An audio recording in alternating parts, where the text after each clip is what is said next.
Sekarang, kata jadu atau sihir yang telah digunakan di sini, sebenarnya salah satu arti kata sihir adalah dusta. Sebuah benda khayalan yang jauh dari kebenaran. Jadi di sini sihir tidak hanya mengacu pada sihir umum yang lazim ditemukan di kalangan orang Arab pada saat itu, melainkan pada dasarnya mengacu pada kepalsuan sebagaimana Rasulullah juga telah mengulangi kata-kata wa qauluz zur, keajaiban atau sihir yang didemonstrasikan oleh para penyihir Fir'aun. Al-Quran dengan jelas menyebut sihir itu sebagai penipuan. Pada kenyataannya, tali tidak berubah menjadi ular, dan juga tidak ada terjadi perubahan secara fisik macam apapun. Yang ada hanyalah mata dalam keadaan tertipu yang melihat sesuatu yang ditampakkan disebabkan oleh sihir tipuan tersebut. Mereka mampu melemparkan sihir ke mata mereka atau para penonton, tetapi tidak bisa melakukan hal yang sama terhadap tali-tali mereka. Tali-tali itu tetap seperti apa adanya, sedangkan sebuah adegan imajinatif ditampilkan dalam pandangan penonton yang bukanlah suatu kenyataan.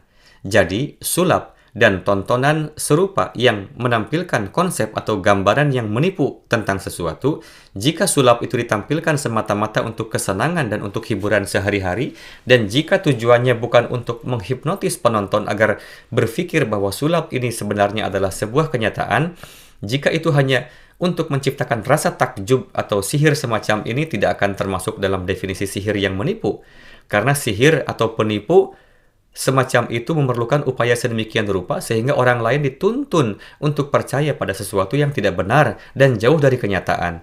Jika Anda menanyakan sesuatu kepada seseorang atau jika Anda mengatakan sesuatu untuk menjelaskan suatu hal kepada seseorang, misalnya ada banyak ungkapan yang kita gunakan dalam kehidupan sehari-hari yang tidak dimaksudkan untuk menyesatkan seseorang. Jadi, sihir atau sulap merupakan dusta ketika ia mengandung unsur penipuan dan itu adalah jenis sihir yang dilarang. Jadi, Anda boleh melihat tontonan di televisi atau pertunjukan boleh dipertontonkan kepada anak-anak di rumah untuk sekedar hiburan. Jangan disalahartikan sebagai sihir.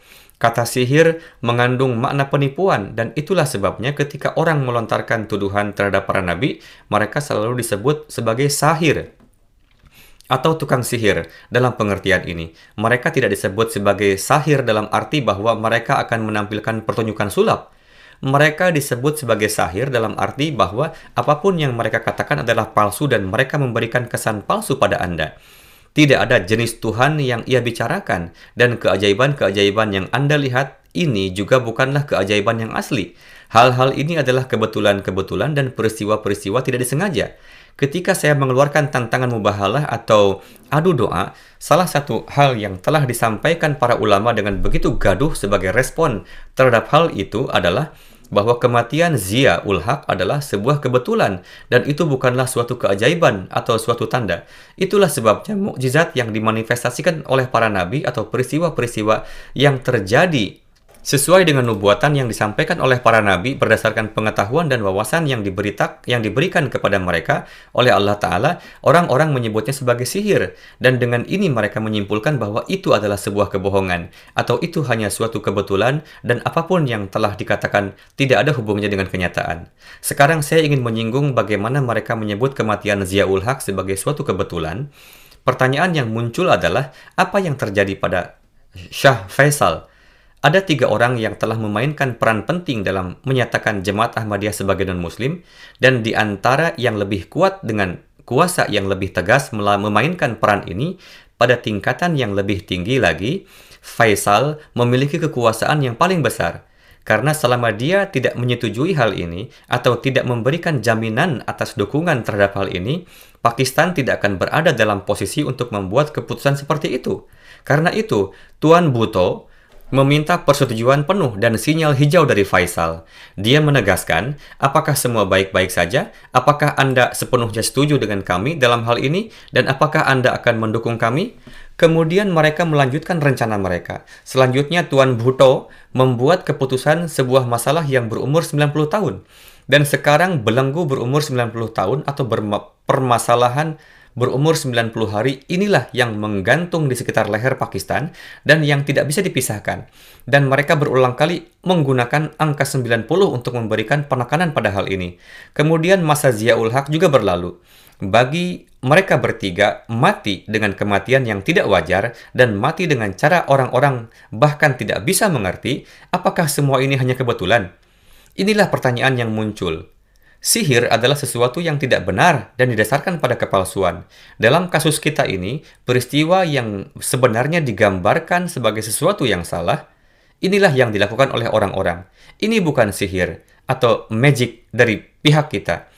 Orang-orang dapat melihat bahwa peristiwa-peristiwa tersebut telah terjadi, namun mereka tetap memberikan penjelasan yang berbeda untuk itu. Lalu ada kejadian keempat yang terjadi di Inggris. Tepat setelah itu, ada seorang ulama bernama Mahmud Mirpuri Sahib.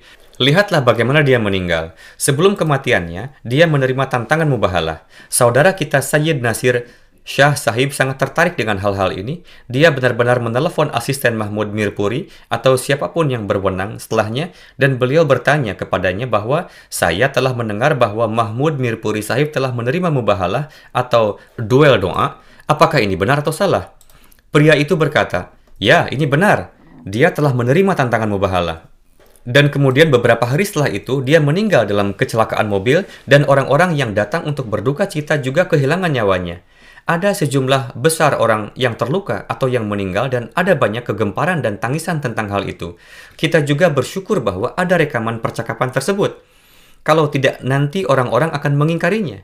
Ada rekaman percakapan dengan suaranya sendiri. Jadi saya menjelaskan bahwa ada perbedaan yang mencolok antara sihir atau magic dan mukjizat yang dimanifestasikan oleh Allah Ta'ala. Sihir adalah kejadian-kejadian tidak sengaja atau kebetulan yang tidak memiliki dasar pijakan yang kuat. Sedangkan tanda-tanda yang dimanifestasikan oleh Allah Ta'ala didasarkan pada fakta-fakta yang meyakinkan dan tidak dapat dianggap palsu. Sekarang bagaimana mungkin semua kebetulan ini bisa terjadi bersama? Begitu saja. Lalu Tuhan macam apakah Allah Ta'ala yang ada di zaman ini? Jika Ahmadiyah tidak benar, maka hendaknya mereka lah yang mujahidin atau para pejuang terbesar di zaman ini. Daftar pejuang tersebut dimulai dengan orang-orang seperti Amir Faisal dan diakhiri dengan Ziaul Haq atau para ulama yang menerima tantangan mubahalah. Akankah Tuhan memperlakukan mereka seperti ini?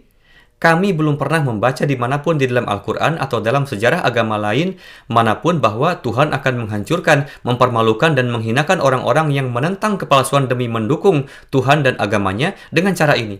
Mereka tidak memiliki mata untuk melihat. Masih ada waktu. Bukalah matamu dan kenalilah kebenaran. Saya ingin lebih lanjut menyebutkan bahwa sekarang sehubungan dengan tantangan mubahalah kedua, saya dengan jelas menyebutkan bahwa jenis mubahalah yang Anda bicarakan hanyalah dalil dan sarana untuk mencari cara untuk mundur semata. Saya beritahu Anda tentang cara yang jauh lebih mudah, dan itu adalah dengan memohon laknat atas si pembohong. Artikel saya telah diterbitkan, namun Anda terus mengulangi hal yang sama secara berulang-ulang dan terus melontarkan tuduhan terhadap jemaat. Jika Anda juga melaknat pembohong menurut pandangan Anda, maka itu dianggap terjadi mubahalah. Kami juga memohon laknat untuk para pendusta. Semua jemaat di dunia dalam naungan Jemaat Ahmadiyah mengatakan la'natullahi 'alal kadzibin. Kemudian perhatikanlah sebagai dukungan terhadap pihak siapa keputusan Allah Ta'ala telah ditetapkan, dan untuk melawan pihak siapakah keputusan Allah Ta'ala yang lain ditetapkannya. Ini adalah perkara yang sedang berlangsung, tidak perlu berkumpul secara fisik. Jika ada seseorang di ujung dunia manapun yang berpikir bahwa mereka dapat melawan takdir Allah Ta'ala dan bahwa Allah pasti akan mendukung orang-orang yang benar dan akan menampakkan kemurkaannya terhadap orang-orang yang salah, maka mereka harus maju tanpa rasa takut dan ucapkanlah la'natullahi 'alal kadzibin. Artinya, mereka harus mengutuk siapapun di antara kita yang pendusta. Jika mereka yakin bahwa mereka bukan pembohong, maka kutukan ini tidak akan memberikan pengaruh apapun pada mereka sama sekali. Bahaya atau ketakutan apa yang dimiliki oleh orang-orang seperti itu dalam mengatakan la'natullahi 'alal kadzibin?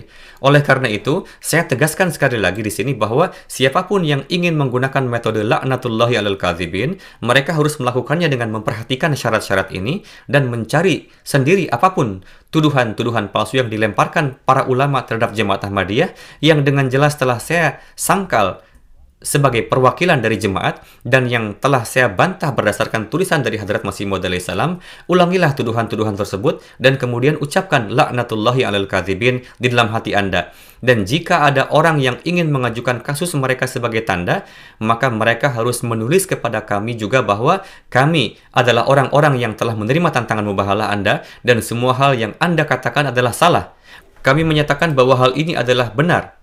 Dengan cara seperti ini, masalah ini dapat dengan mudah diselesaikan dan tidak perlu untuk pergi ke setiap negara dan melakukan mubahalah secara terpisah dengan semua perwakilan negara-negara tersebut.